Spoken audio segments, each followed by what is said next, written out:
It's running. Okay. Chapter 3 of Bava Metzia is where we begin tonight, and it is a brand new topic. And by brand new topic, I mean new to the Mishnah. It's not a brand new topic because if you've been reading the Torah every year, you will have seen the underlying ideas here.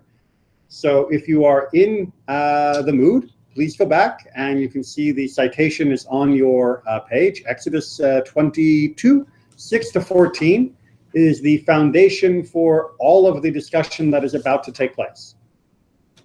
But before we get into the Mishnah has assumed that you've already memorized the Torah, and the Mishnah assumes that you already understand some basic guidelines of what the Torah expects of us. So we need to do a review. What I'm about to say is found on that introduction, so please read along with my explanation. But we're talking about objects that are in somebody else's keeping, right? So I have my very special pen that I love very much, and I'm going to give it to 4 different people. And in 4 different ways that I give it to them, we'll create 4 different systems of liability and responsibility, so that when the pen doesn't come back to me, I know who I have to go after legally, who I can't go after legally, et cetera, et cetera, et cetera. Got the idea? So this is taking care of someone else's property. And obviously, you're supposed to take care of it right, and obviously you're supposed to return it. But who and what and how much and what counts as responsible or not, that we need to know before we can even get into the Mishnah. Good? Good. So we're going to start off with the borrower. So the borrower is the person who comes to me and says, Rabbi Neely, can I borrow a pen? And I say, sure, you can borrow my pen. What happened here was there was no exchange of money, right? She did not pay me for the use of my pen. And that means she is also getting, full use of the pen. No money and full use means full liability. She is responsible for everything that happens to this pen. Everything. Because she didn't have to pay a dime and she gets to use it 100%, she is on the hook 100%. No matter what happens, right? The pen just stops working while it's in her possession. She can't just come back to me and say, well, the pen must have been dry. It was probably going to run out anyway. No. You are on the hook. Done. That's the benefit of borrow or lending to someone. That's also the danger of being a borrower, is that you are on the hook for something that has been borrowed. Make sense? Yes. Everybody got borrower? Borrower is pretty clear. Renter. Renter pays money, right? That's what renting means. She says, can I rent your pen? And I say, sure, $5 for the use of it during the class. No problem. She gives me the $5. I give her the pen. She gets her full use of the pen. And therefore, she now has limited liability. Limited liability basically means that within the normal use of the pen, she is off the hook, because after all, that's what I was renting it for. And barring any negligence, she is off the hook. So the great pen thief kicks down the door, storms into the room, gathers up the pen from her, rushes away. She doesn't owe me a pen, because that happened, and she wasn't negligent. It wasn't like she was walking through Pen Thief Alley, swinging the pen on a gold chain, daring them to steal it. It just happened. Yeah, Pen Thief Alley is a real place. I tried to use your pen to open my bottle cap, and I broke your pen. Exactly. She says, you know what? I want to hammer in this nail in the wall. Bang, bang, bang, bang, bang. That's a problem. And then she would be paying me for that abuse and destruction. That's expensive. Well, yeah, these are they're priceless. But if it just runs out of ink while I'm using it, that's normal use. Exactly. When I rented it to you, there was an understanding that it would be normal use, and therefore, it shouldn't come as a surprise to anyone. Okay. These, as you can see, they share in common. These share in common the use of the item. We're now going to transition to the no use of the item category. And these are the guards. Right? So I'm using the word shomer because the word guardian is a little bit, it's a watchman. It's somebody who's watching over something. And a watchman doesn't get to use it. Now, a paid shomer, and the money direction, by the way, is changing direction at this point. I have paid this guy to watch my stuff, and he doesn't get to use it in the meantime. So if I say, I need to run to the store, I'm going to pay you $5, keep track of my pen, right? So now they're now paid to watch it.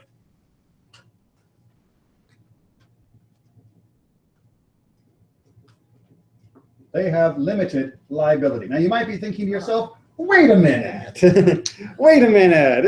I paid you to watch it, and yet the pen thief, sneaks in here and steals it. What was I paying you for? I was paying you to watch it in its normal things, and if something abnormal happens, as long as we can prove, in this case usually by oath, that you were not involved in the theft and that you were not negligent in that theft, again, you weren't asleep on the job in this case or something like that, then you're not responsible for it.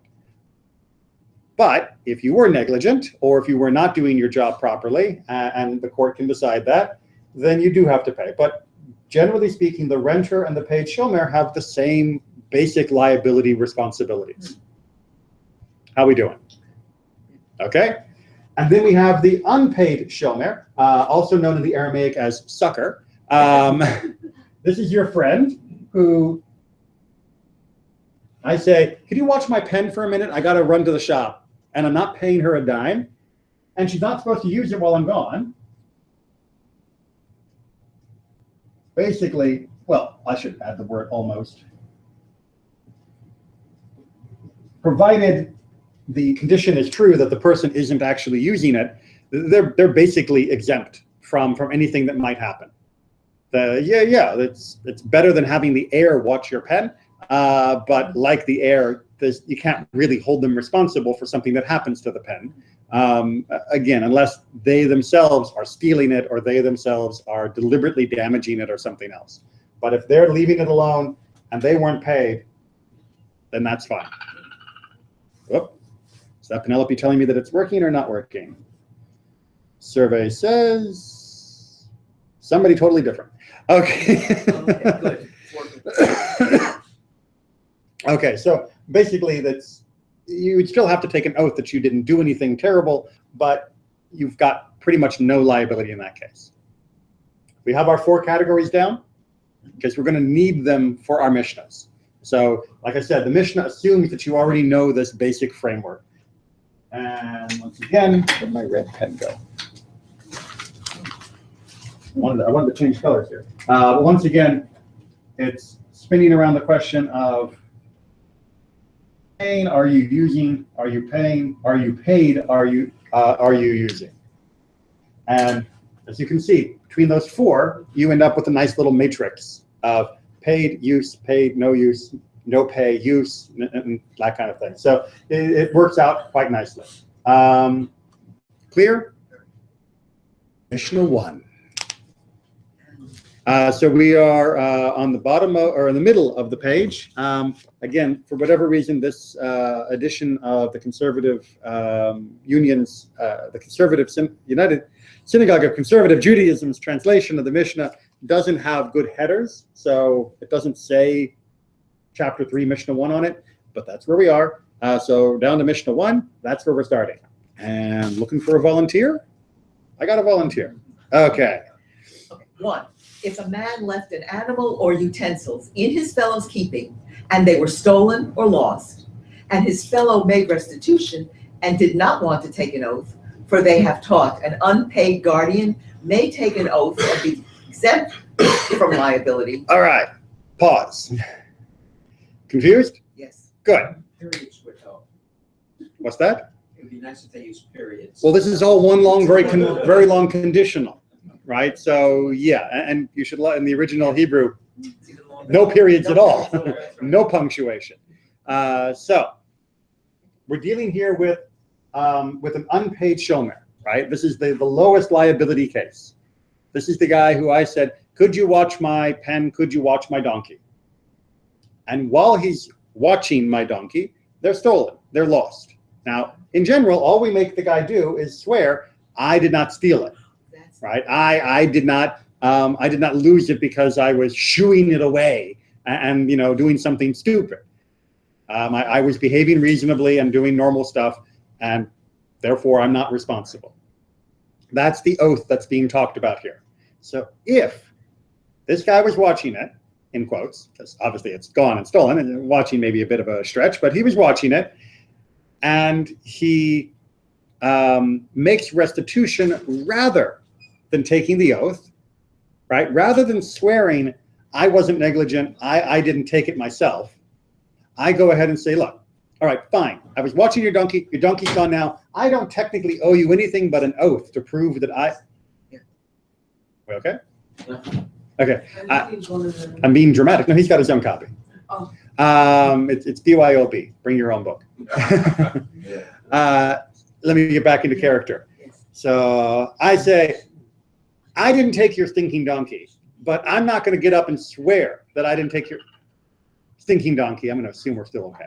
I don't want to get up and swear that I didn't take your donkey because, I don't like taking oaths. And in general, we don't like taking oaths in Judaism. We don't like making swears and such. Not those kinds of swears, but the I solemnly swear kind of swears. Fine. Well, then you have to pay me. So I say, okay, here's $100 for the donkey that I'm not responsible for, but is gone, and I'm just going to pay you anyway. It could even be done. It could even be done with a smile. Oh man, I feel so bad that your donkey's gone, and even though I didn't do anything wrong, I'm not going to make an oath or anything to get out of it. I feel bad. Here's $100 for your donkey. Right? So you can go from either angry or kind, but the end result is he didn't have to, but he chose not to do the oath, so he decided to make restitution instead, to make a payment to make good on the donkey. Okay, we got that? Now the wrinkle. If the thief is found, he must make twofold restitution. And if he slaughtered or sold the sheep or ox, he must make 4 or 5-fold restitution. All right, so after the drama that I just did in my wonderful Oscar-winning version has taken place, after that has happened, they catch the thief. And they grab the thief, and the thief still has the donkey. He has to make 2-fold restitution. That's the penalty for when you return with the object that was stolen. You return it and twice its value. Or if you don't have it, because you sold it, you return twice the value of that object. That's the thief who has to pay? The thief has to pay. The thief has to pay. Well, that's the penalty for stealing. Right? No cutting off hands, no sticking you in jail. You pay for what you steal, and you pay multiples of what you steal, depending upon what you stole and what you did with it. Because if you slaughtered or sold it, as you can see, then there is a 4 or 5-fold restitution, depending upon which type of animal it is, and you can look that up in the Torah. That is the penalty. So now we've got a question. I don't know if this is already percolating through the back of your head, but wait a minute. Who does the thief pay? Does the thief pay the original owner of the donkey who loaned it to this guy who lost it? Or does the thief pay the guy who lost it, who's already made restitution to the owner for the donkey that he lost, even though he wasn't forced to do so, but chose to do so rather than have an oath? Where does the thief's pay go? Where does his compensation for the theft end up? Everybody got the picture of the question now? Yeah. Everybody understand why we had to go through all of this before we started? Okay, because we got a borrower who didn't have to, but he chose to, and now he's made that restitution. He has essentially purchased the rights to restitution should the thief be caught. Because as we see, to whom does he pay? To whom does he pay? He with whom the money was deposited. The shomer. That's what that's trying to say. Our unpaid shomer has essentially purchased the right to restitution should the thief be caught. And the thief will then have to pay him. He's got salvage rights, if you will, on the donkey. It's not legally or technically that, but if it helps you conceptualize it, fair enough. How are we doing? I'm seeing a lot of confused expressions, some nodding, some sort of sideways nodding. You have the owner of the donkey, Mhm. and you have the showman who was watching the donkey. Right. If the showman paid the owner's been paid, so the showman is out money. Right. So it makes sense that the money be returned to him. Perfectly logical. Right. That's the pattern that's trying to be put here. Yes. Okay. No, yeah, when they say that, for me, it's common sense. It's who receive the last damage, economical damage, okay? Like the owner received the money already. Who Mhm. has now the last damage for all this process? The shomer. So you need to pay for the last one that suffered the loss. All right. Now imagine you're the owner. Reasonable. But he already Hold on. received the money. 4 and 5 fold. Exactly, because there's extra money coming here. But he already received legally his money. Yeah, but it was And my the- donkey. But the shomer, he had the loss. Okay. So why you want The to showman didn't lose anything. He never had the donkey in the first place. It wasn't his. All of a sudden, he's gotten 5 times the price of Right. the donkey that he never owned. And exactly, remember the showmare could have just taken an oath and Yeah, said, that'd be done. didn't touch the donkey, not my fault, I'm not on the hook. And boom, he's clear and doesn't have to pay anything. He chose to take that on. So why should he get more than simply the one level compensation? Why should the extra be going to the showmare? The extra above and beyond, let's say, the 100 that he had to pay for the donkey, should be going to the original owner. Because after all, the donkey belonged to the original owner at the time the donkey was stolen, right? Causality, chain of event, timeline is important in Jewish law. Who owned the donkey when the donkey was stolen? The owner, not the showmare. The showmare only owns it after he has elected to not swear an oath and pay the owner back for the missing donkey. So that means he didn't own it when it was stolen. Why should he get the compensation once that thief is caught? Right? It should go to the person who owned it while it was being stolen. But maybe because he gave the $100 back to the owner, it's like he's the owner now.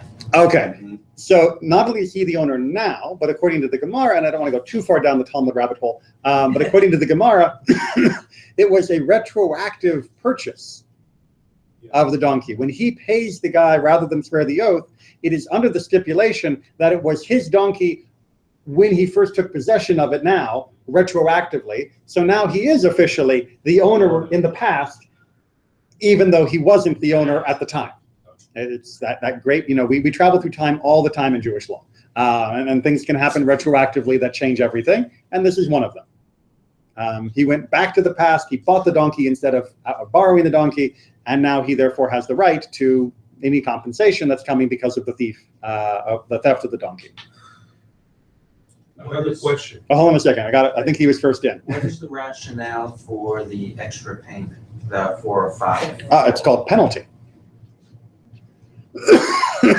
So the Thief. I mean, if a thief's only penalty is giving back what he took, right, okay, so that's not really going to discourage theft. okay, so it's not to compensate either owner for their misfortune or their No, anxiety. Or it's purely punitive. And neither one. Well, why not? The thief definitely stole something, and the thief definitely should be punished for his theft. But if the rationale is just to punish the thief, then let it go into the temple or something. Wow, rabbis would love you. Yes, except for this real sticky thing in Jewish law that we don't just redirect funds away from actual owners. We do have a very strong sense of property ownership and of individual rights to property. So it's not the temple's donkey. Therefore, the temple shouldn't benefit from the restitution of that theft. The only person who has a claim against the thief is the owner. And here we're just arguing over how you define the owner in this complicated timeline. So the temple may love the idea of, hey, any fines, penalties, and fees, they can come to me. It's like people who play Monopoly and put all the extra fines and penalties in the free parking. That's a great house rule. That's not the actual rule. And if you were to leave it to the Kohanim or the rabbis to come up with their own rules, They might have invented that rule, but we weren't allowed to come up with our own rules. In fact, the Mishnah in many places in the Talmud and later Halacha even more clearly is very, very careful not to give too much authority to the rabbis to levy fines and penalties beyond their jurisdiction and beyond their level of authority within the community for precisely that reason, because it's ripe for abuse. And in this particular case, the money goes to him or his family. If there is no one for the money to go to, then yes, it can go to the communal sources. But you have to go down the line of errors before you end up just taking the money away that's rightfully theirs. I'm surprised that the king won't take the money. If you were, Because he's authority, the earthly authority. So if there's a problem and he can say, hey, I'm the person that's in charge of the judiciary and be sure that I have all the, and call the police or whatever they call it at the time, why the king doesn't ask for the money? well, first of all, there was no king when Torah was given. And so there was no one there would have been no one to receive. And secondly, it doesn't belong to the king.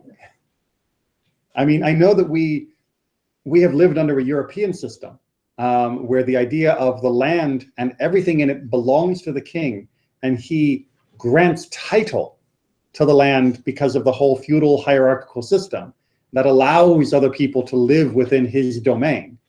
But that's not the Jewish system. The king doesn't own the land of Israel.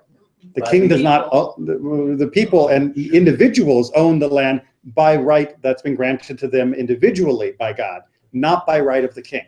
Well, but we have a lot of counterexamples, Rabbi. For example, like when Solomon built the temple, then his houses, different houses, he took levy from the people to work for him. Okay. And also when it was a good piece of property, we saw the king that he took the property. And usually got in trouble for that, right? I mean, Ahab. I didn't want to. Yeah, you didn't want to go there. Okay, I was keeping But that's- but that- than Israel. Right, but that is the most famous example of what can happen when you let kings just get what they want because they want it. And the king did not have the right in the north or the south to just take and seize property. Very famously, Solomon bought the land for the temple. According to the Midrash, that's very, very clear. He did not simply seize the land. And as far as taxes go, that is a question of organizing the labor of the people more than the cash of the people. And that was considered to be all right. It was considered a little on the edge, which is why Samuel was so against the idea of having a king in the first place. But it is considered the king's right to organize the people for communal projects and for doing things together, that you need that sort of central organization. But that wasn't depriving anyone of their permanent property. That was taking their temporary labor. At least that was the way it was perceived. So yeah, the fundamental idea here is that you don't get to just take it and siphon it to the state or siphon it to the church, church being a stand-in for any religious institution, that it goes back to the original owner. And all we're arguing about here is who is the original owner, or if we're messing with the timeline. I have not problem, but a question. If the owner refuses to take the $100, he said, no, the donkey's worth $200. Well, the assessment of the donkey is up to the Beit Din. Now, if the owner says, this is my prize-winning donkey and the most important donkey that's ever been donkeyed, and it's worth $1,000, and the court agrees with them, then that unpaid shomer may say, all right, I swear I didn't touch it, and just call it quits. But the assessment of the value would definitely be handled by the Beit Din. The court would handle that. Or if the owner doesn't want to accept the payment. If the owner is absolutely incapable or unwilling to accept that payment, there is some room for him to deny it. But especially once you get to the question of theft, no, the thief is going to be held responsible for X amount times 2 or times 4 or times 5. And it doesn't matter if the owner says it's worth $1 million. If the Beit Din disagrees with them and says, no, it's only worth $100, man, it's a donkey. That's what he is going to accept, and that is what the thief is going to pay. So you don't have each individual setting their own price in this process, because then you would get into big problems of have to pay multiple millions of dollars for every pen lost. So you said, Rabbi, that every property that, for example, King Solomon built during his 40 years or 39, I don't remember which one, for 40 years of kingship, he bought it. Supposed to. Didn't take Supposed the to. land from someone else. Supposed to. Now, I don't know off the top of my head of any examples of him taking. I do know that thanks to most of his wise rulership of the land of Israel, it was very prosperous, and there was a lot of income that came from the trade and from the tariffs on the things that came in and out of the kingdom. So he probably had plenty of money to buy these things. The big issue that people complain about in the Book of Kings against him isn't the land seizure. The big issue they complain about is being worked too much like a slave. And that was always considered to be the king's right, but he was pushing it beyond what the people were willing to tolerate. And that's what led eventually to the split of the country when his son continued the process. All right, part 2. If his fellow, the unpaid guardian, takes an oath and does not want to make restitution, if the thief is found, he must make twofold restitution, and if he slaughtered or sold the sheep or ox, he must make 4 or 5-fold restitution. To whom does he pay? To the owner of the property deposited. All right. So this is the inverse, and it should be pretty clear now where it's going, where if the guy says, I'm going to swear that I did not touch your donkey, and because I'm the unpaid guy, that's all I got to do is say I wasn't a thief, I didn't do anything stupid with the donkey, and I don't want to get paid. Then when they find the thief, who does the money go to? The original owner, because he never lost his ownership rights during that process. Make sense? Makes sense. Yeah, that makes perfect sense. Good. Well, it only makes sense because we got through part 1. If we hadn't gotten through part 1, it may not have sounded so good. All right. Ready for something else that's a little confusing? Mishnah 2? Mishnah 2. Mishnah 2. First, if a man rented a cow from his fellow and lent it to another. All right. Really? All right. Bob, what are you doing here? A man rented the cow. I'm going to go rent a cow today. And once I've got the cow home, my neighbor comes over and says, oh man, you rented a cow for today? Could I use it to plow my back 40? Sure, go ahead, borrow it, no problem. That's a right business because he received money. More money than what he paid originally. The borrower didn't pay any money. He's not renting the cow a second time. He's lending the cow. Right? So I rented the cow, and then I turn around and loan the cow to someone else. So I paid money for its use, but the guy who's using it for me paid me no money. And that is setting up a problem, because a borrower has full liability, but a renter has limited liability. So that's where we're going to hit our conflict, is now we have mixed layers of liability with one cow. Good? Good. So what happens? So the cow dies a natural death. Oh my gosh. Right? Well, it's bound to happen, right? Or it's like getting a rental car and you lend your rental car to somebody and then all of a sudden your car dies. What? It's exactly like that. It's Right? horrible. It's in the modern parlance, you've rented a car and your friend asks to borrow it, your friend gets in, goes click, and nothing happens. That's different than if you, the renter, got in the car and went click and nothing happened. At least if you're honest to the rental company and don't just call them, yeah, I was sitting in the car and just didn't work all of a sudden. But assuming that everybody's being above board and honest, which Mishnah is, and where it doesn't assume that it forces oaths and other forms of testimony, you've got your borrower who's currently with the cow when it dies, then returning a dead cow to the renter, who's returning it to the person he rented it from. What's the liability? Right? Well, let's hold on. Wait. So the guy who rented the guy who rented the cow must swear that it died a natural death, and then the guy who borrowed it from him must repay its value to the renter. Okay. Now, don't freak out on this, but let's make sure we understand it. The guy who borrowed the cow, he has full liability. So the guy who borrowed the cow, he has to pay up, because that's what borrowing means. The guy who rented the cow, he's got limited liability. So the renter goes to the original owner and says, I didn't do anything stupid. It just died a natural death. And the owner has to accept it. Right? That's what you rented it from me, so that gets you off the hook for certain liability, and natural death is definitely one of them. And then he goes home, and the guy who borrowed it from him pays him the value of the cow that he had rented that's now dead. And Everyone's okay with that? this seems to be one of the, I'm not okay with it at all. This seems to be one of the issues. If I have a cow, I'm not going to rent it to you because the cow dies, I am stuck. What advantage is there to me to rent it to you, even for a small amount of But money? dies of a natural death. Right? It dies of a could natural die death. in my hands, I suppose. Exactly. I mean, whether it was Oh, so my I mean- house or your house, the cow, its number was up. So I would be out, okay, so it would be no different whether I had rented, okay. Right. Now, if I borrow the cow and I stab it with spears, I'm Then paying you- full price then you- for that dead cow, even though I rented it. I have limited liability, right? If I take the cow and I'm saying, I've always wondered whether cows always land on their feet. And so I take it to a cliff and I push it off the edge. I'm paying for the cow, right? That's not part of my limited liability. I'm stupid. Unpaid shomer. He didn't get paid for his job, and he didn't use the item. No use.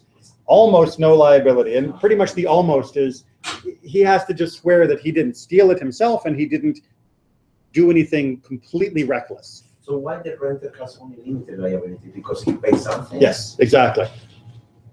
The exchange of money for the use of the item is already creating a built-in compensation for the original owner, and it's building in for the renter an understanding that he has limited liability. So, if you want to borrow your friend's car, give him $1 under Jewish law, right? Pay him a little and make it an agreement that you are renting the car. Otherwise, when you borrow his car, if it gets hit by a meteor, you're buying him a car. This sounds like a great opportunity for an insurance Oh, company. yeah. Exactly. Oh, yes. Okay, so I'm really quite surprised. None of you are jumping up in outrage that the renter is receiving the full price of the cow from the borrower, and the original owner, whose cow is dead, Yeah, yes. has nothing except that rental fee Yeah. that was hiring the cow for the day.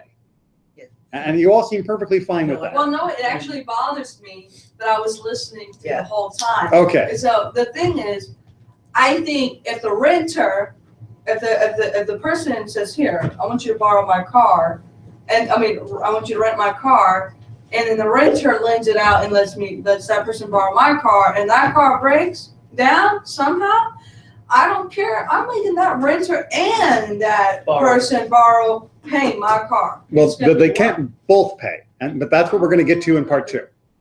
They're gonna give me some money because why would it's the renter's fault for even letting that car?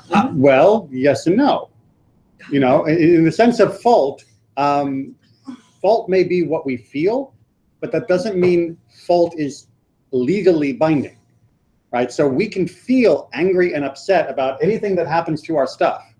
This whole system is there is designed to prevent what I feel from not being what is the law. Because when that's what the law is, then you end up fighting in the street outside the courthouse, and that is not a civilization. That's just going to be bad. And then this whole ability to share and lend and borrow, no one's going to do it to anyone because nobody knows what their rights are, nobody knows what the limits are, and everyone knows they're going to end up with just punches rather than a nice, settled understanding. So I Well, have but what you're saying is the owner of the animal is going to get nothing. Under part 1 of this Mishnah, Part one, the yes. owner has gotten Therefore, nothing we except discourage- an oath that That it it- wasn't negligence Therefore, from the we borrower. discourage anybody from lending out their, No. renting out their animal. No, Yeah, because it implies that the owner builds in the rental fee an amount for risk. oh, you charge them for the whole cow? No, but. No, but you distribute the cost of the cow over, what are the odds the cow's going to die today? It's the actuary table, Right. stuff. You build in risk into the rental. So you want to rent my cow, it may only cost me a day's worth of cow labor, which is say $1, but I'm going to charge you $50, Right. not because of the inconvenience, but because of the risk. Possibility of risk. And if I charge enough people $50 for my cow, then I'm covered when the cow dies and I don't get paid. Right. Rabbi Yossi, in part 2, has a different solution because he Oh, thinks part okay. 1 is just bogus. So I bet you Hold on. got. But let me get to part 2. Rabbi Yossi said, how can this one make business out of his friend's cow? Right? Wait. Your business model is renting cows and loaning them, and when they die, you collect? No. That's your business model? That sounds like the, what do you call it? That sounds, It Instead, sounds like a scam. yeah, what do you call that one scam that like the guy like Okay. made a bunch of money on? all right, don't mix me up. Don't mix me up. Let's finish the Mishnah, yeah. No making business out of my friend's cow. Rather, the value of the cow returns to its owner. All right, so Rabbi Yossi says, no. The renter doesn't keep the money the borrower is giving him because the borrower has liability and the renter doesn't. The money from the borrower goes all the way up the ladder to the original owner. And you'll be happy to know the halakha follows Rabbi Yossi. Yay. Right? That it doesn't go down that first path where it ends up in the pocket of the guy who just paid rental for the cow. But That's fair. Rabbi, I bet you back in the days, I bet you that was very low percentage of, let me let you rent my cow. I don't know about No, that. people would have done that all the time. I mean, renting was important. And, No, and but the owner giving it to letting the person borrow and then the person renting the cow out. well, so that's the tension, right? If let's say your neighbor has a cow and you would like to use that cow in order to plow your field, you've got 2 options because you're using it. You can either borrow it for nothing or you can pay a rental fee. When you borrow it for nothing, you are fully on the hook, meteor strikes and all. If you rent it, you're off the hook for meteor strikes and other things that are not your negligence or stupidity or you personally thieving and taking the cow. So you have to choose. Do I want to pay up front now and therefore avoid the risk of anything except my negligence and stupidity? Or do I want to save my money and ask to borrow the cow, but accept the full responsibility for everything that happens to that cow while it's in my possession? And so both work. But it would then be a choice between both the owner and the user of which contract they wanted to go down. But Rabbi, why are they going that route instead of just being directed to? Well, I could have just said, Harriet, Yeah. you know what? You can rent my car. If anything happens, just pay me back.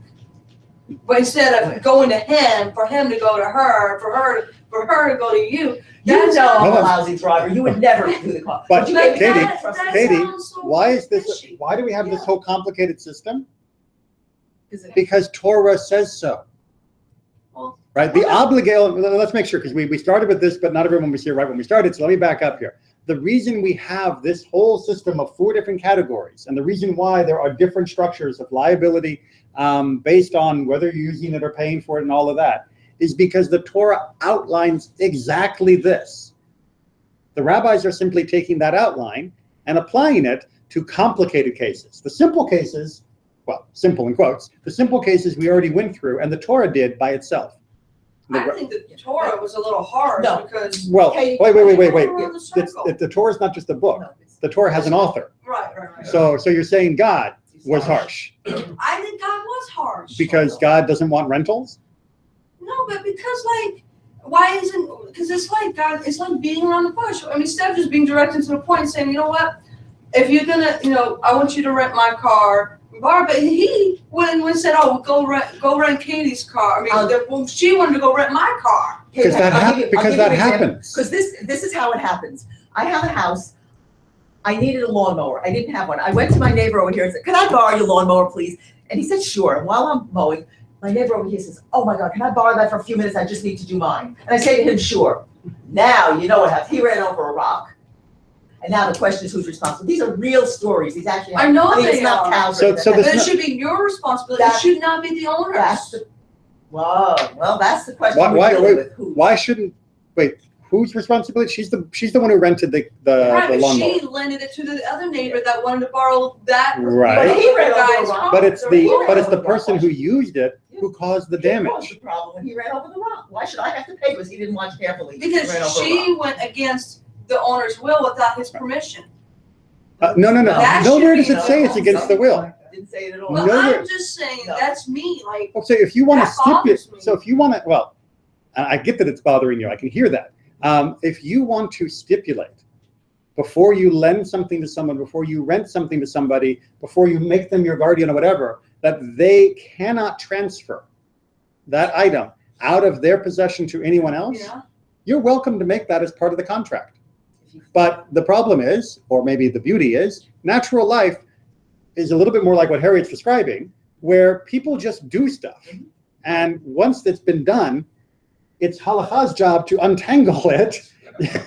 So we actually know who's responsible for what and who's paying whom and how this all gets, taken care of, so that we don't end up punching each other in the street over a lawnmower. It's called the courthouse. And this is what But the this is the Lord courthouse. says. I know, that's what I'm saying, like, I could just see And that's this why- being taken to court. And that's why civilization needs courts. It needs justice. It needs laws. That's why, among the 7 Noahide laws for the entire world, one of them is you have to have courts. That doesn't have to follow exactly our pattern, but you need some system for resolving these disputes. And what But we're Paul Natan is very okay. patient. By Rabbi Yossi, okay? Borrower. Need to pay full price or full Ah. price less the renter. Because if not, the owner is great business. I do not really, I do money renting, and if something happens because the animal will die in one moment, I receive full price, so I can buy again another car. So it's not fair because I receive also the rent and also full price. Full price. What Full I price. wanted to say to Katie. The rental wasn't for the actual animal. It was for the use, Yeah, for the youth. right? The Right. renter got the use. Yeah. Even if he lent it to someone, loaned it to someone else, it was still his benefit to be able to do that and used up. It's the thing that itself has been damaged, lost, or destroyed that's getting compensated. But I do want to pick up, hold on here, one big quick question, which is the borrower has full liability, but he doesn't. Why should the liability not be under the renter's umbrella? That was my second part That's of the what I question. was saying. Why cannot the borrower say, you know what, I can pay but less than the renter because I'm kind of under contractor Right. of the. I'm of the under his renter. umbrella. That the mission is trying to say is no. When you are borrowing, even if you're borrowing from someone who had lesser liability, you assume full liability for that item. That's what it means to be a borrower, is that you have now assumed full liability, even if you're borrowing it from someone else who had limited. And you are now 100% responsible. That's supposed to cultivate within us a sense of respect and appreciation and of gratitude for the free use of someone else's property.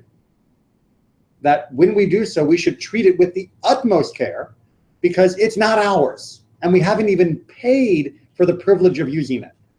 Therefore, we assume that responsibility as a form. And what this is the discussion that we are privileged to hear that the rabbis had while they made up these rules. Whoa. Made up, I don't mean made up. While they came to these conclusions, right? Because they started with this and said, under this circumstance, what you do, this is what the court has to discuss before. This is how you get to the laws. Why they shared the explanation. We have the general rule that says, neither a borrower nor but when you get to the specific, right? You get to the specific responsible. You have people who rent and people who borrow, and we're privileged here to listen in on the discussion that our forebears had as to how to come to these conclusions. And they had these same arguments, I bet, that we're having. Because their lives, their neighborhoods, their different. communities were exactly the same as ours. Yeah. Whether it was a donkey or a lawnmower That's or right. a car And this is the or a discussion. laptop computer or whatever it might be. This stuff happens.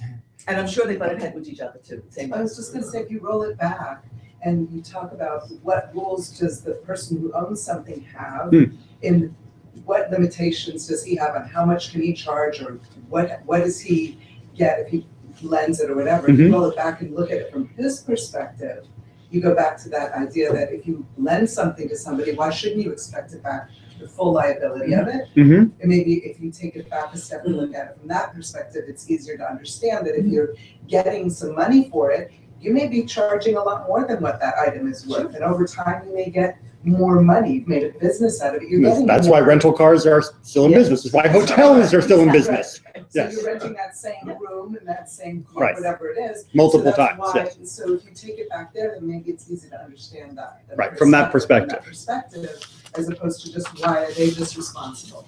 Because that guy had a responsibility to either charge, and is he limited what he can rent it for? No, we can rent it whatever the market will bear. Right. Right, there's no So we're gonna sales assume of that certain in this products, case, if there he's are renting- limits. Right, He's renting a dollar amount that compensates for the limited liability that the renter now has. if he knows what's good for him, yes. Which, Yes.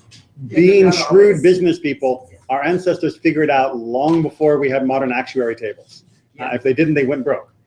Okay, I think we can just squeeze in Mishnah 3. So let's see if we can hit that as well. I know, we got a few minutes, but Mishnah 3 is Is it the top? relatively clear. Yeah, it's that at the the top one? of the page, Mishnah 3. If a man said to two others, I have robbed one of you of 100 zuz, and I don't know which one of you it is, or the father of one of you left me 100 zuz, and I do not know whose father it was. All right, let's make sure we got the situation down here. So first of all, we're dealing with confession. Now, this is a person who has done something wrong.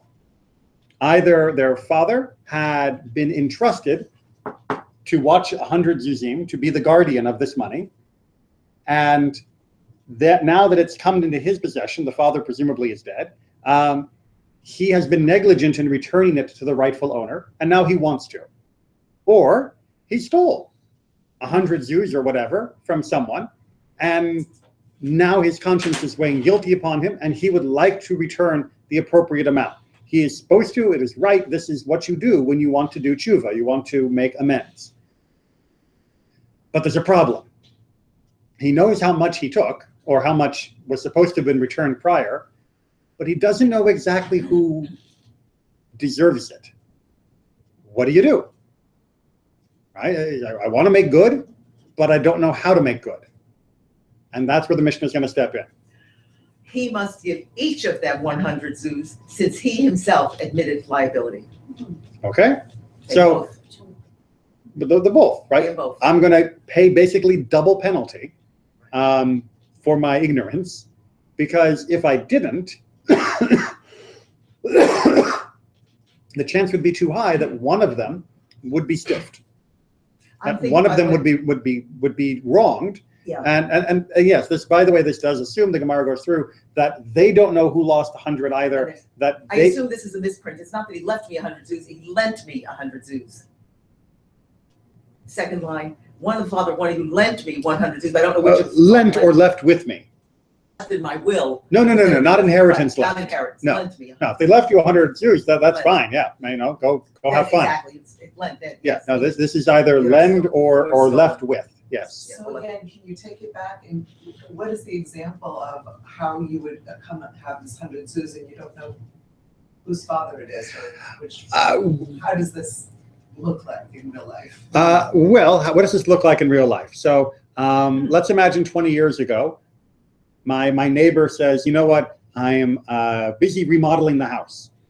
And you know what it happens when you have workmen in, they got sticky fingers. So would you mind looking after my sack of money while they do the remodeling? And you say, sure, no problem. I'll look after it and I'll give it to you when the remodeling's done. And while the remodeling is going on, the guy gets hit with a beam and killed. No one knows you've got the money, right? He just sort of left it with you. And it just now is yours. But the problem is, that was 20 years ago.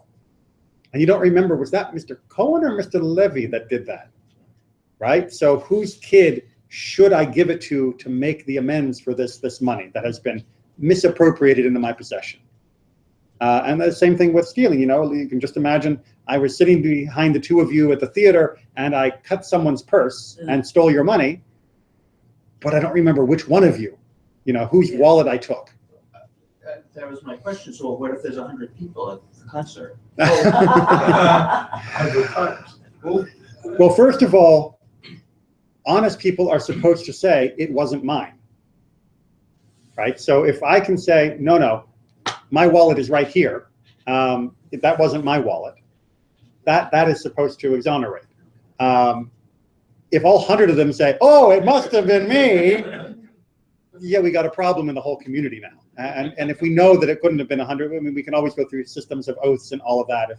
If we suspect that people are lying about who is on, and in fact, we will get to a Mishnah eventually, not tonight, that deals with people who are lying about what is owed to them, and how we handle that, and how we avoid scammers from getting ahead. But the basic goal here is, in order to ensure that you have indeed paid off the person whom you have wronged, you're going to have to pay them both, because otherwise there's no way to make sure that you did it.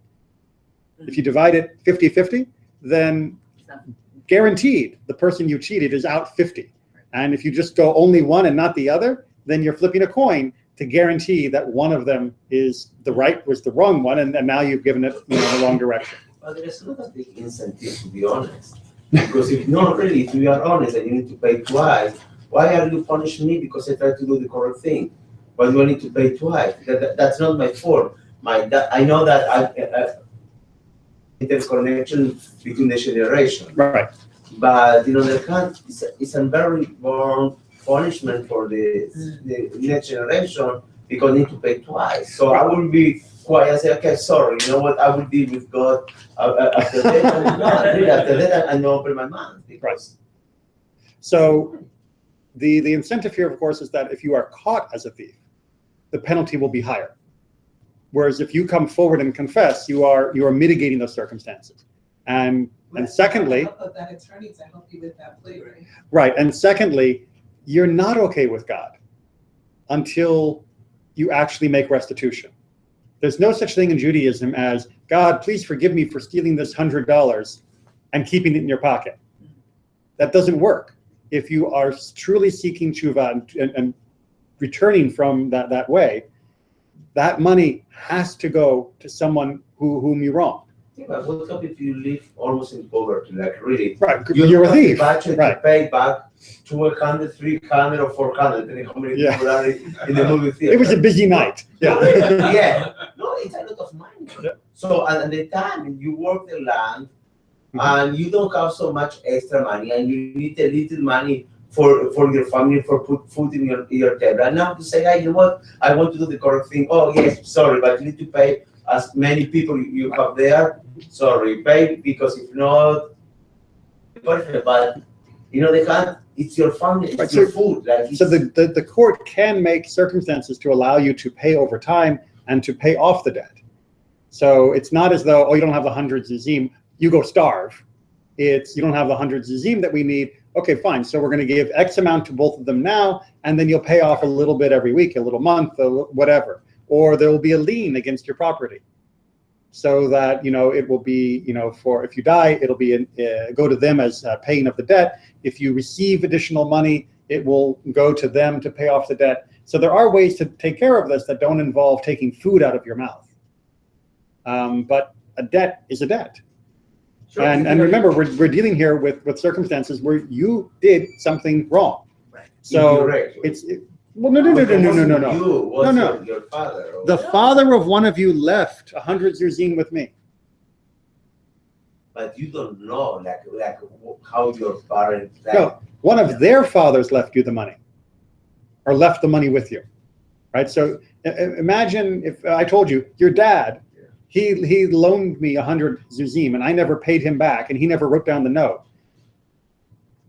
Do you think I owe you the money?